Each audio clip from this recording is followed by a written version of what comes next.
Hello, dear viewers.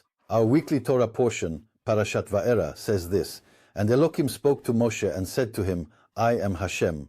Rashi explains, "And Hashem spoke to Moshe," meaning he spoke to him harshly, using the attribute of justice, because Moshe had questioned and said, "Why have you brought harm upon this people?" And said to him, "I am Hashem, who is faithful to pay a reward to those who walk before me." What did Rashi mean? What was so hard for Rashi when he gave this interpretation? So Rashi apparently found it difficult because the verse opens with the word Elohim and concludes with the word Hashem. Elohim is a name of Hashem when he applies justice, and the name Hashem represents the attribute of mercy. So why it is said, "And Elohim spoke to Moses," and then, "and said to him, I am Hashem," first with justice, then with mercy. Aren't these contradicting to each other? Rashi probably meant that there are times when we witness a misfortune strike someone, and we can't comprehend its purpose. Yet, it's only after that a certain period passes that we retroactively realize it was, in fact, for the individual's ultimate benefit. This is also what happened when Moshe came to Pharaoh as an emissary of Hashem. And indeed, following that mission, to the eyes of the people, it truly seemed as though Pharaoh had worsened their conditions.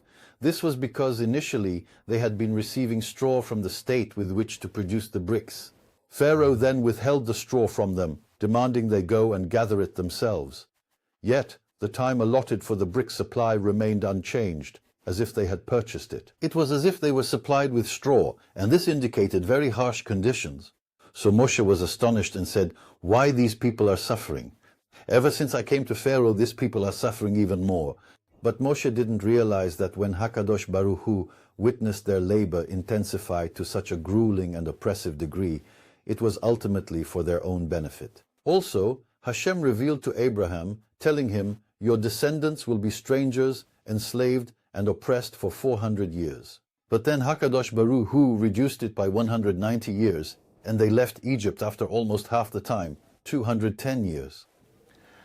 The harshness of the bondage allowed them to leave earlier, so, in the end, it was for their own good. Moreover, stories are also told about the Klausenberg Rebbe, who endured immensely difficult suffering during the Holocaust.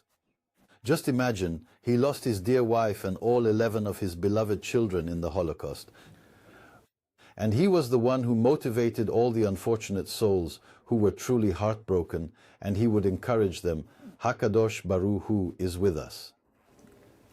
Once, after the Holocaust, a Jew asked him, by saying to the Klausenberg Rebbe, saying, "Rebbe, can you explain where Hashem was during the Holocaust? Look how much you suffered, how much I suffered." So he replied, "Where was HaKadosh Baruch Hu? He was with us." But you may ask, why he let this tragedy to take place? Here's the proof. You and I are still alive. What Hitler wanted was for none of us to live. He had such a strong faith, and he brought proof for his words, saying, "So that you will know that I am Hashem, the one in the midst of the land." All the plagues of Egypt were so that you would ultimately realize that I am Hashem, the king of the land. The Klausenberg Rebbe explained that the word lema'an has a gematria of 190. Exactly the same 190 years that HaKadosh Baruch Hu subtracted for us from the 400 years, leaving us with only about half 210 years of bondage. Meaning that, for those 190 years we were slaves, but then Hashem brought us from there, so you would know I am the king of the land. So we can see that Hashem is with us when times are good, and also when they are bad. Further, the story is told of a man traveling on a ship that tragically sank in the vast open sea. He was the sole survivor, incredibly managing to grasp a wooden beam, swim to the safety of the shore, and thus he saved himself. And he arrived on a tiny remote island. There wasn't another living soul. Alone, no bread, no water, nothing. After a month or two, he turned to Hashem. "Master of the universe, what do you want from me? You saved me from a ship where no one else survived, only me. You bring me here, but I am stuck here. I have nothing." He had no other choice. He tried all sorts of prayers and remedies, but to no avail.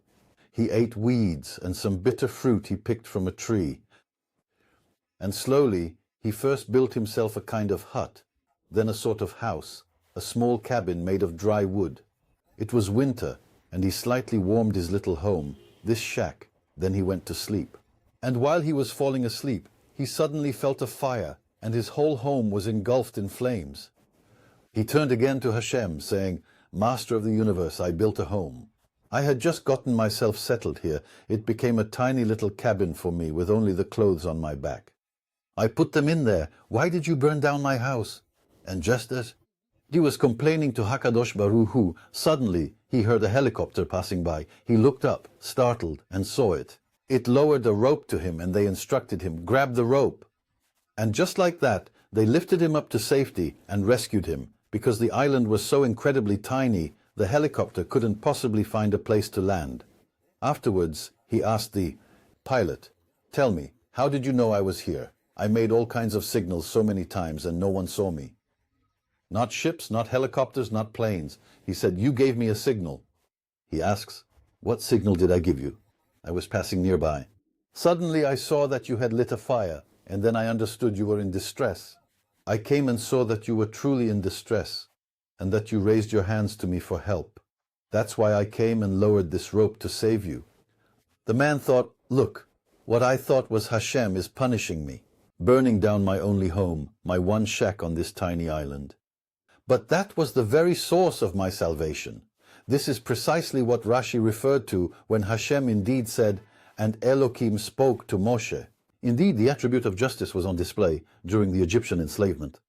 But Hashem then told him, "I am Hashem within the attribute of justice, but there will also be mercy. The harder and more severe the bondage becomes for you, the shorter your enslavement will be. It will be cut short by 190 years instead of 400.